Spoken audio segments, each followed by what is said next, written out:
Well, folks, this is where it all started. Well, yeah, it definitely didn't look like this back then.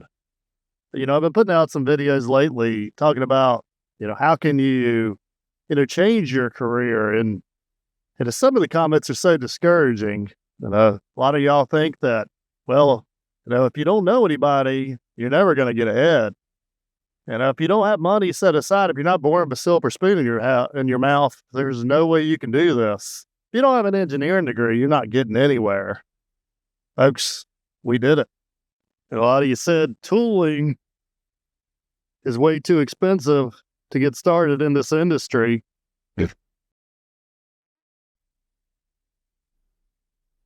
There's my first toolbox. I bought this when I was 12 years old. And no, I didn't nearly equip it to start with. I think I might have got a 50-piece socket set, and I didn't have the internet. So, I'd sit down and I'd study the Sears catalog and try to figure out how to use all the tools in it. Which tool did I need next? And save money. And slowly built up my tool. Look at us, young and in love. And we were 8 months pregnant with Michael, our first kid, and we both decided to quit our jobs and start TW Controls. Now, nowhere in that sentence that I say that you should quit your jobs 8 months pregnant and start a company. That was a bad move. But I'll tell you, we may have spent the next, arguably decade, definitely the next 5 years at least, listening to people tell us that we were never going to make it. And that's what you're going to have to deal with. You're going to have to deal with the same people that are in the comments of my videos after I've made it doing the same thing you're dreaming of, is they're always going to be telling you you're not going to make it. But we started in this building. This is a lot more of what it looked like then. I did not have any electricity. It did not even have a road that would get to it. Every single part that we built, I carried up this hill and I carried back down this hill. We built panels by trouble light. We had a trouble light hung in the middle of this building, and that's really where we started. Of course, it didn't have any heat, so in the winter, we built panels at the kitchen table. And just like here, a lot of you ask, how do you separate work and business? Well, we don't. I do believe this is a fairly new phenomenon.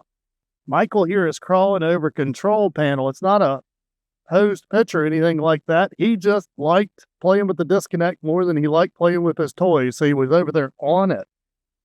And a lot of you ask, well, how much time should I block off for vacation? And don't get me wrong, time off is important, but there are sacrifices at the beginning of it.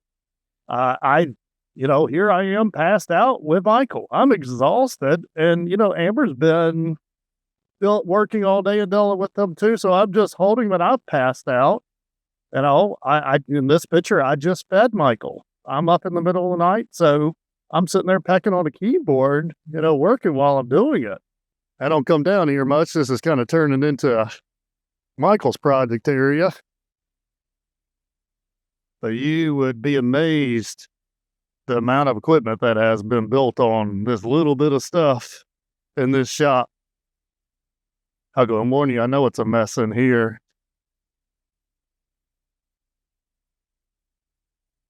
Okay, so we'll come back to that. Now, eventually we would build this room right here. And no, it didn't look anything like it does now. But this is probably the room that most of you are familiar with in my older videos. And it definitely didn't have any sheetrock up. It definitely didn't have the nice crane. It didn't even have the insulated doors on the front of it. It had 2 pieces of 1/4-inch plywood. Now back to that. Where do you keep the person, or how do you separate the personal and the work? Well, you don't. Here's Michael down here. Got a transformer beside of him. There's Wendell. She's always got her nose into something. And let them play in this. Let them be curious. Yeah, that was a bad day. Things do happen. But we built a lot of control panels in here.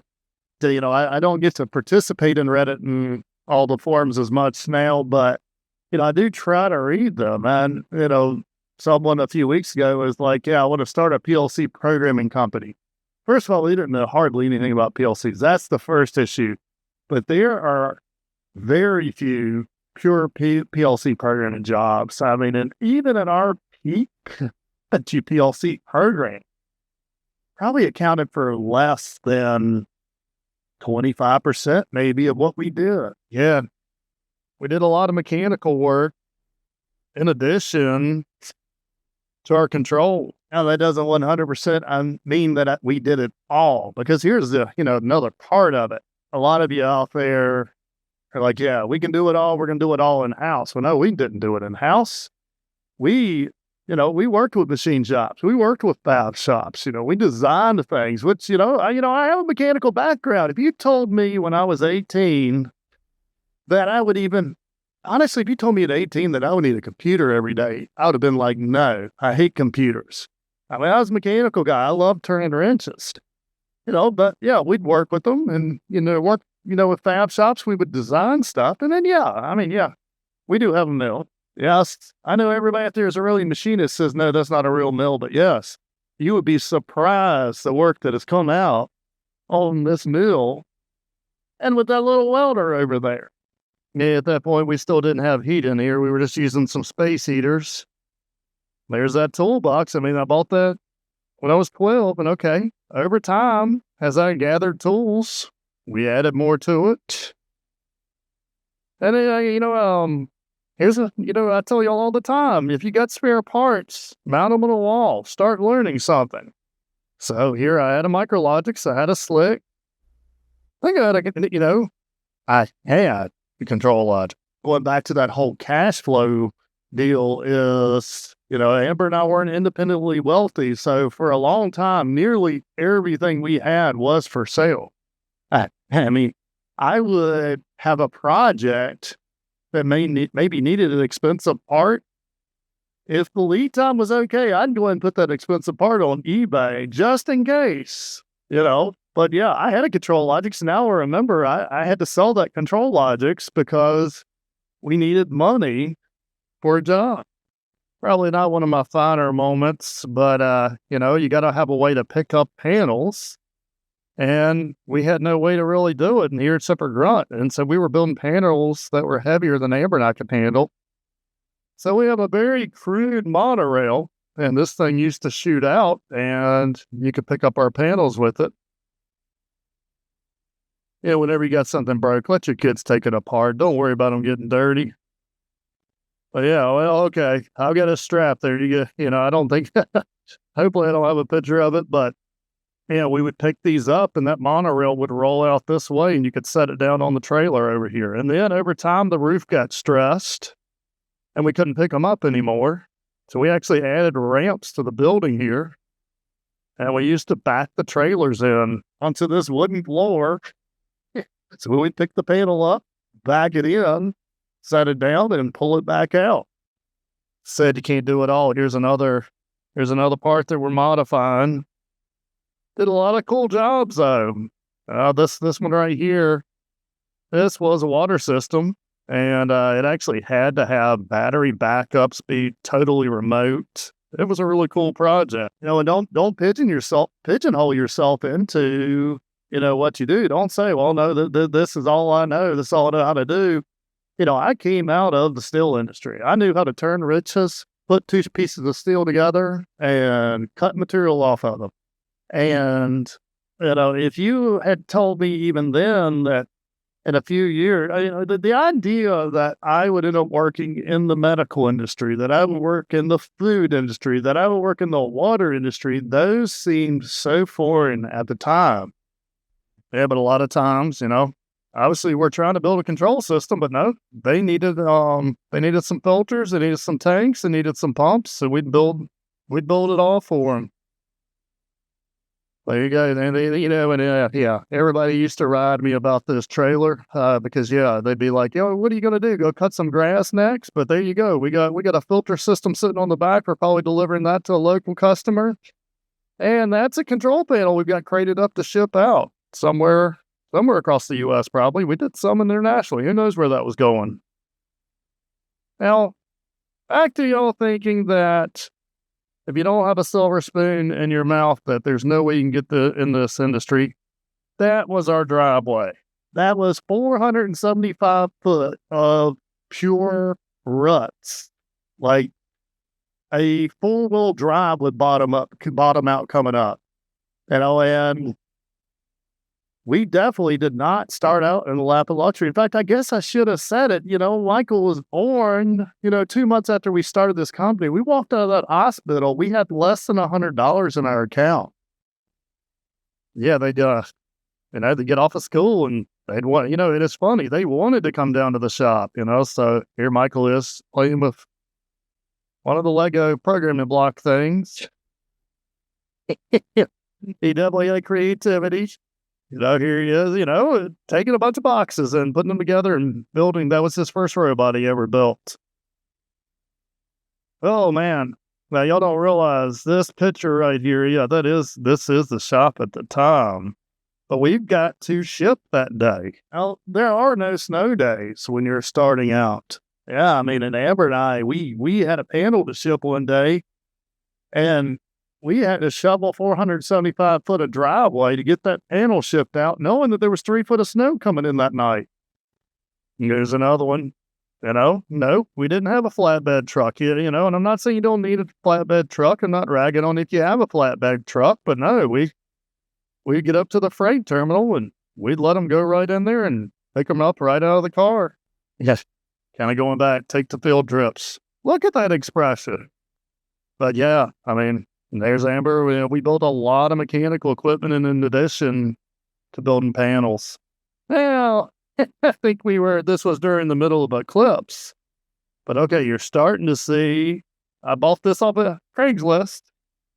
And there was when we finally got a true formalized crane in here. And that crane, it would sit outside, for a long time. And yeah, we built a lot of equipment outside.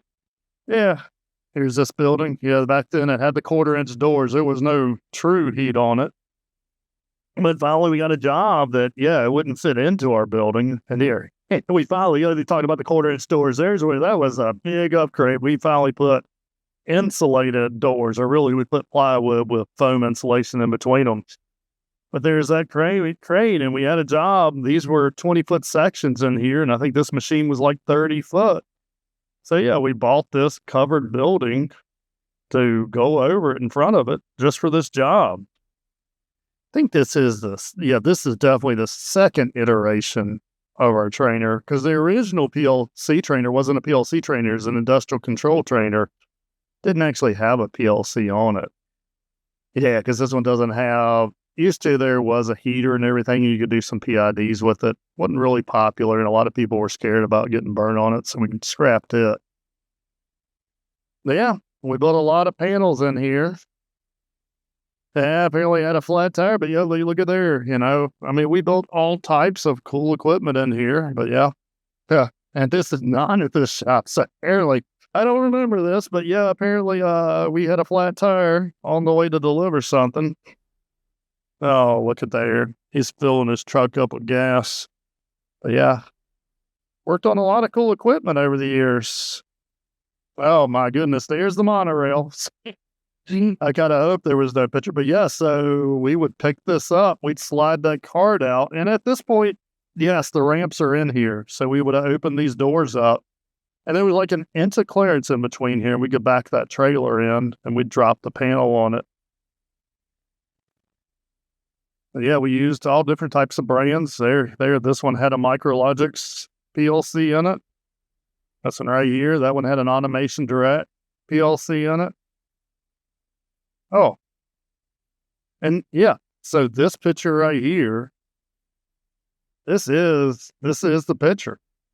Some of y'all may recognize that panel.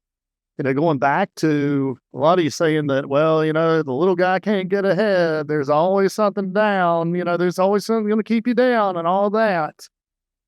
This panel was a really bad day.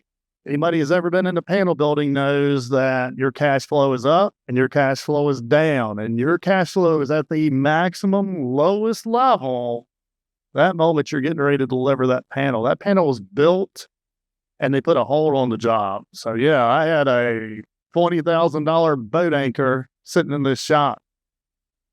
And I could have cried and said, oh, woe is me, or I could have, gone to the bar and drowned my tears. But here's the part, and this isn't for your commenters. I can't change you.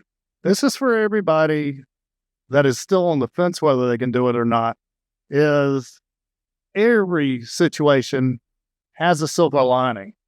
Yeah, a friend of mine, he used to say, E plus R equals O. Event plus response equals outcome. I can't change the event. I can't change the fact that that panel got put on hold.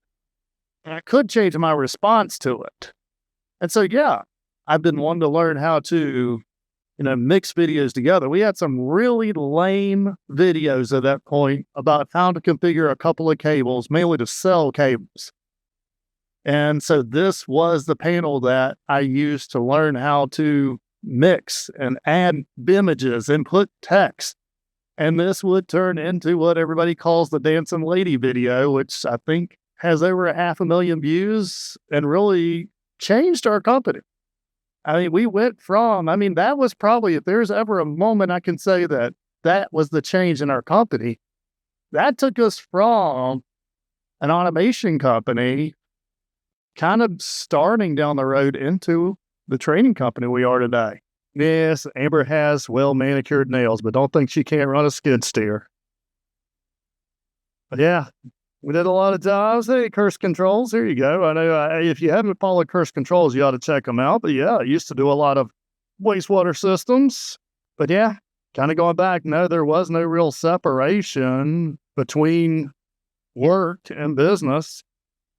And many of y'all have seen this in my videos, and a lot of y'all comment. You're like, why are the kids back there playing games? Well, you try to keep two kids quiet while you make a video. But here's the table that y'all usually see me making videos on. And right now they have trainers on them. The kids would get off work, and yeah, they would sit. This is where they would do their homework. That was their two spots. Actually, Wendell's even doing a little artwork over here. But a lot of trainers, actually, these are Siemens trainers. I think they are. There's Amber celebrating. Yeah, this is that same area. My video's right outside of here. Here they're making a dirt battery. I think they managed to make an LED flicker. I can't even remember if it worked. But, we got started on down the path of, this training center. This is not a stage photo. If you've been to my training, you probably recognize these. These are my Monday morning switches. There's Wendell assembling everything. And, there's Michael back there soldering them together. This actually were the first trainers. In fact, are any of these even there now? Part of this one is still, actually, this is the only trainer that is left. In fact, we're getting ready to upgrade this trainer right now. But this used to be the part that you saw behind my video when we started at the training center. I had a small control panel just to kind of show some examples of what you'd see on the field. We had a way to simulate a lot of instrumentation. And yeah, we had a micro trainer, and actually that was a safety trainer, and then we had the control logics trainer. I guess this one's kind of still there. There you go, Curse Controls. Yeah, some of y'all probably just gagged, but yeah, you end up in the wastewater eventually. Even talking about that, because a lot of you are like, ew, I wouldn't want to deal with that. I came out of the steel industry where really you were black every day you left. You blew your nose and you knew what type of material you had machined that day. And I started in the wastewater system, and really it was the cleanest job I'd ever had in my life. Oh, look at us. Weren't we cute? I think that's like our 5th date. But yeah, there's Michael. He's sitting there taking a motor off a pallet, and he's so happy just to be doing that. And these are planting those seeds. And that's what we got to start doing this next generation, is planting those seeds in them. Oh, well, folks, this is it. This is the very first control panel I would ever deal with. I opened it up and took this picture. So actually, somebody asked this. This was in the video, last Friday's update on the comments. Somebody asked if I could do a review of my first program. I could explain more about it. Because, yeah, I did a review of my very first PLC program. And I mean, I'm like, oh, I don't have any pictures anywhere, but no, that's it. So I had to replicate that. I think what was this? I can't even remember what it was. I don't even remember which PLC it was. I would have to zoom in and figure that out. But I had to replicate it in Studio 5000, not Studio, in RS Logix 500. And I know a lot of you are like cringe, and here's where I wish y'all could realize the evolution of the industry. I had the IO was over DeviceNet. DeviceNet was absolutely the best freaking thing that had come out in 1999. Because, I mean, this machine right here, that thing was actually wiring nightmare. So the fact that we, could do this distributed IO, that was cool. That a lot of you probably don't even know what these are. Anybody knows what those are, go ahead and throw them down in the comments. Wow. Well, now I'm wondering if the other pictures are with us. This is the OG machine trainer. You've been watching me in recent videos finishing developing the Rogue Rig, which was replacing the unfamiliar machine. This is the first one. Arguably still a pretty cool concept. The idea was that they would have to wire it also and learn the wiring there, but it just took too much time. That's why we focus on the wiring Monday, and then we have it pre-wired with all the brakes. But this one, they're right over here. You can't see them. But this one had some brake switches right over there. That's a big planer, and we're cutting grooves in these huge rolls right here. That's actually my dad doing that. That's, well, not before my time. I'm right there with them. There you go, back, we need to get our kids in our industry. I still remember this was a fascinating job we did. That was actually for a lot of you, machinist groups, I bet you couldn't figure out how to do that today. Ooh, okay. I mean, y'all all rag about old equipment. Here's a Siemens Somatic 505. That is an old school PLC, and I bet you that thing is still running. Should it be still running? I know all my purist engineers are going to be like, well, no, that should be obsolete. You need to have a plan to do all that. Here's the thing. When you're starting out and you're trying to get your business off the ground, if you can work on that thing, you better believe you're gold. Here we are testing out this actually was the original trainer setup. So we had a combination light button, selector switch, potentiometer, and analog. And there were terminal blocks back there, and you'd have to wire that to your trainer. It was kind of cool when we were traveling circus, but yeah, I would never dream of doing it again. Oh, well. Well, folks, this was our very first training session. December 17th, 2012.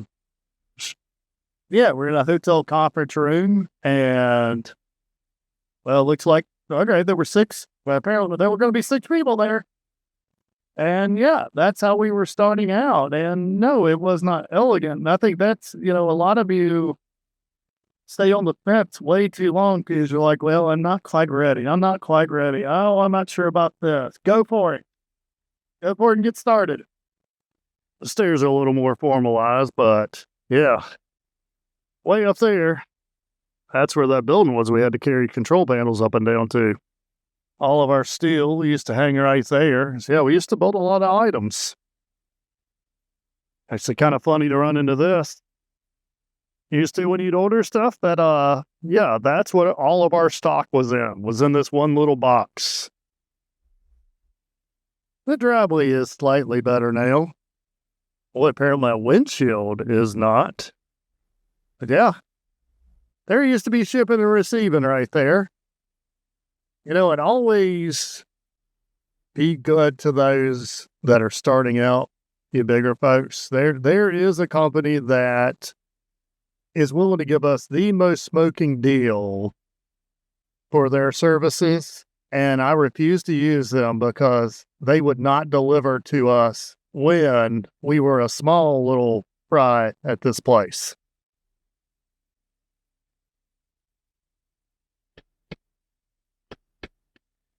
Hell, everything you've seen so far really was from 2007 to 2020. So for 13 years, we made it work out of that little spot at our house. And that's another thing a lot of people are going to tell you is, well, you got to have a established business. You got to have a location.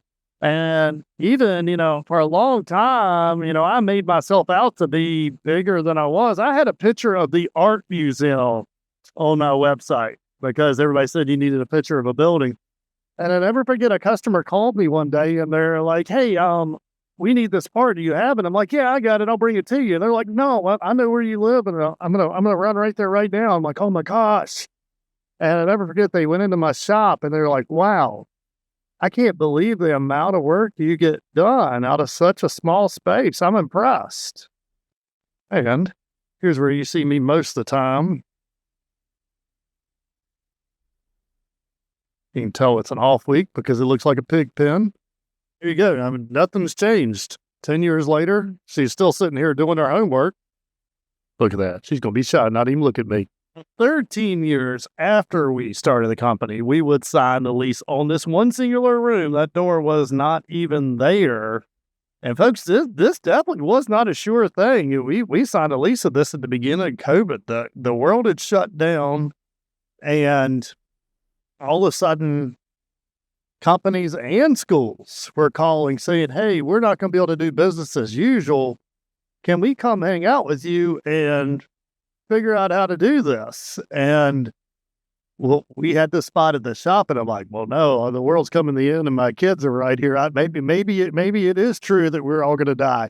But so, yeah, we signed a lease on this right in the middle of all that. It's a presentation I did just a little bit ago on this. But yeah, there's what you saw me building out at our house. Yeah, this definitely looks a little different here than it does here now. But, this is what I mean. You just get started. So, yeah, we definitely, I'm so glad the folding tables are gone. But, yeah, these were left over from, when we were a traveling circus. That's a good group of people there. If you don't know Chris Elston and Timothy Gates, that's Mr. PLC, and that's the PLC professor. But there's a good example. They're actually, Chris Elston, our friendship does predate TW Controls, and he was a very much an early encourager of me. So a lot of them. That's what I want to leave you with. Yeah, you guys that are putting in the comments that you're never going to make it, y'all are already, I can't help you. This is for everybody else, though, is you got to surround yourself with a good group of people who will be positive and believe in you, maybe even if it is slightly insane. And even going back, my sister doesn't even remember this, but I talked to her about starting the company.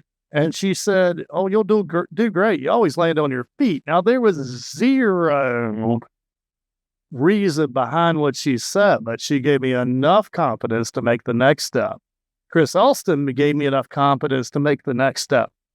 And you want to keep surrounding yourself with those people. And guys, you can. This can be a life-changing experience. And this is an amazing industry.